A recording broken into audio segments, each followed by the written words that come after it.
Yo, what's up, guys? It's Lionel the Builder back again with another video. And today I want to talk about how ADHD is not a disability, how it's actually a superpower, and use myself as an example of what it will look like once you allow ADHD to control your life in a positive way and to mitigate the things that are actually holding you back. Granted, there's different spectrums of ADHD, I know, so I'm only speaking to my specific spectrum. And if you agree that you are on the same frequency of it as me, then this video may be helpful to you.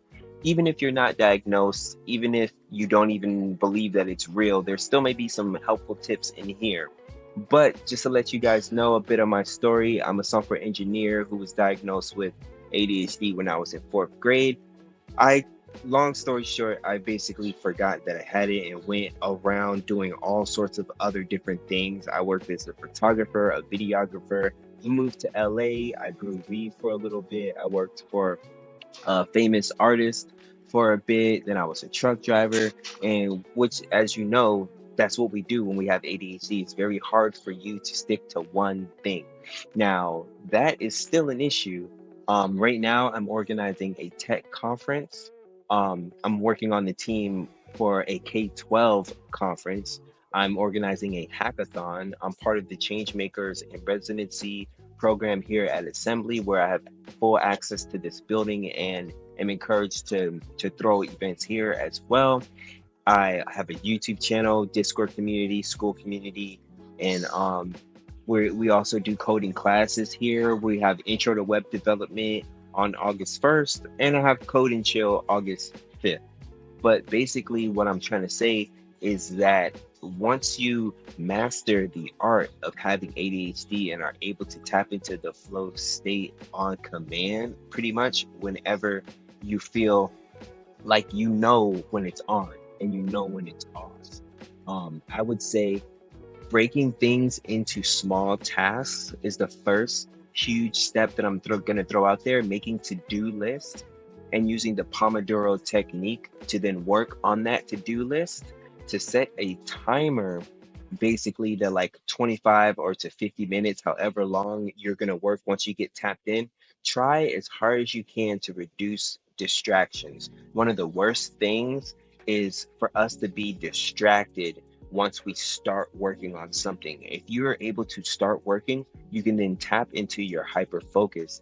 But if someone opens your door and asks you something, or if you've got to get up and go do something, or if you happen to pick up your phone and get lost in Instagram, it's going to completely disrupt your hyper focus and will end up zapping a bit of your energy that you need to use to do whatever it is that you're trying to do at that moment. So I would say to delete and get rid of any type of distractions that you could possibly have while you're working.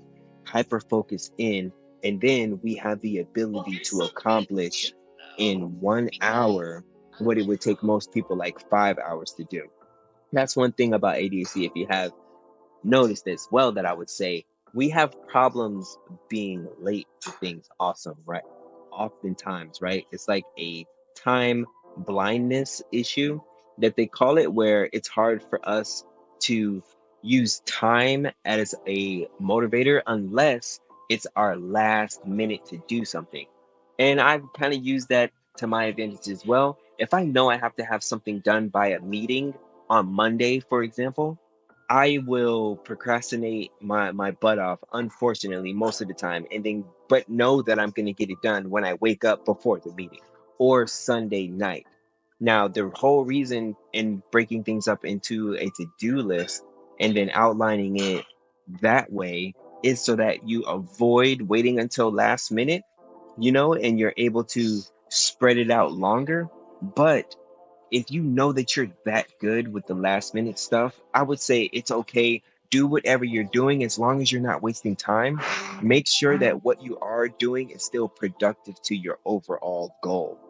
Of course, save time for relaxation and for hanging out with your family and stuff like that. But if you're just trying to grind out, whether it's learning to code, for most of my following, y'all are usually inside the tech space. So if you're learning to code and you're doing courses and you're doing stuff like that, make sure that you're breaking it up into manageable chunks, then taking a break, and you're way better off than try to grind something for like deep work for like 5 hours in a row, where your battery is just going to completely slowly over time decrease until you feel like you need to stop what you're doing.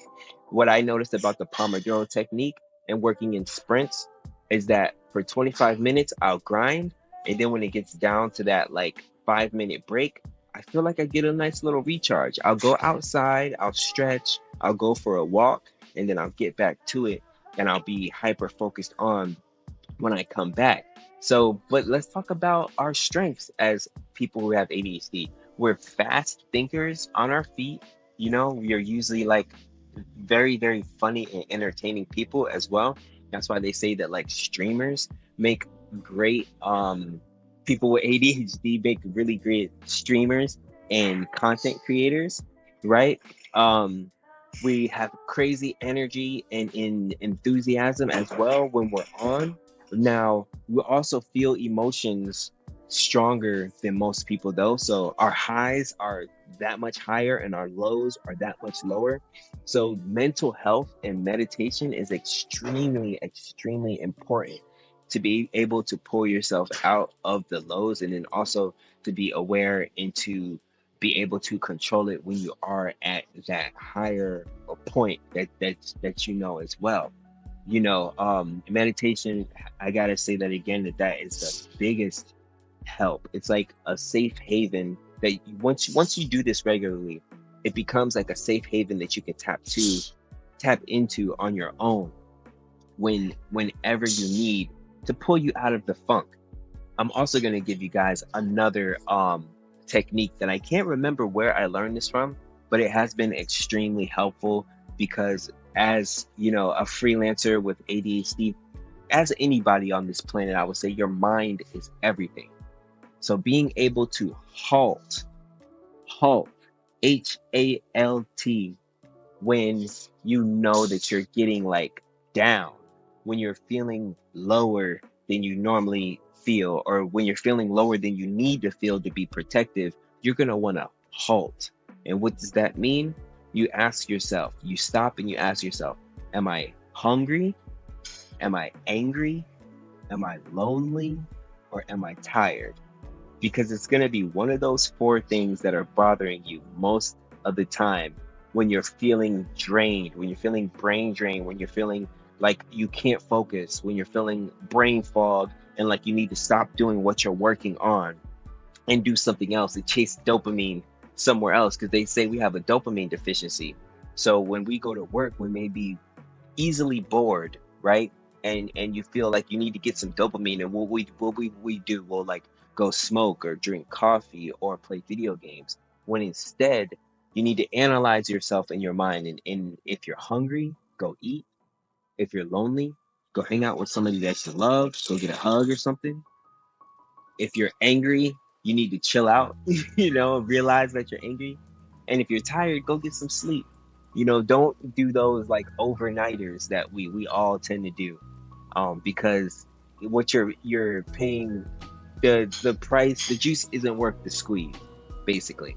I also want to encourage you guys to know that you're not broken, right? Self-acceptance and understanding, and know that if you do need to speak to somebody who is a professional, it's okay to seek therapy, but there's plenty of that for free on YouTube. Tap into the ADHD side of YouTube for tips and journal, because this truly is a strength. It's not a hindrance. But I guarantee that some of the most brilliant people in the world, they have ADHD, but also the lowest of the low, those people who are down in the dumps, they also have it. But the difference is that they haven't learned how to manage it, because we're not exactly built fresh out the box for this world. Depending on your parents, depending on your growing up and how school has treated you for being who you are, uniquely, we could feel broken. We could feel like we're not made for society. We could feel incomplete, or like we're playing life on hard mode, especially if you're not medicated. And if you're not medicated, you have to do your own self meditation on this stuff, man. um but yeah, that's basically it. I just wanted to get a quick little video out. I know that it has been a while since I came up here and talked to you guys. So I'm here at assembly right now, working on all sorts of stuff. I'm gonna get back to reacting to my. I still have 2 interviews that I need to react to before I get back to the regular scheduled programming with making videos about coding. But at the same time, I'm technically drowning in a bunch of other tasks, which is y'all who know me know about how I believe that the more things you say yes to, the more weaker your yeses become. The more things you say no to, the stronger your yeses become. And definitely need to get better at that. I'm currently doing way too much for one man. And there's not enough hours in the day. So I'm working on that currently. Shout out to the digital builders, man. We got so much cool stuff coming for you guys. I'm starting as I talk about me cutting back on stuff. I'm starting a podcast where I'm bringing in a recruiter as well, because now that we have this community that of tech workers, I'm now linking up with the other end, the people who are hiring. So be on the lookout for that. Our first podcast is happening Monday, and there's just so many things that I don't want to drag on this video because we're supposed to just be talking about ADHD. I just wanted to send a quick shout out to the digital builders. Join the links in the description if you're not a member of the community already. We have tons of stuff coming. I'm Lionel the Builder. I will see you guys next time. Have a great day. Remember, ADHD or not, or whatever you got going on, you're awesome. Enjoy your day. Peace.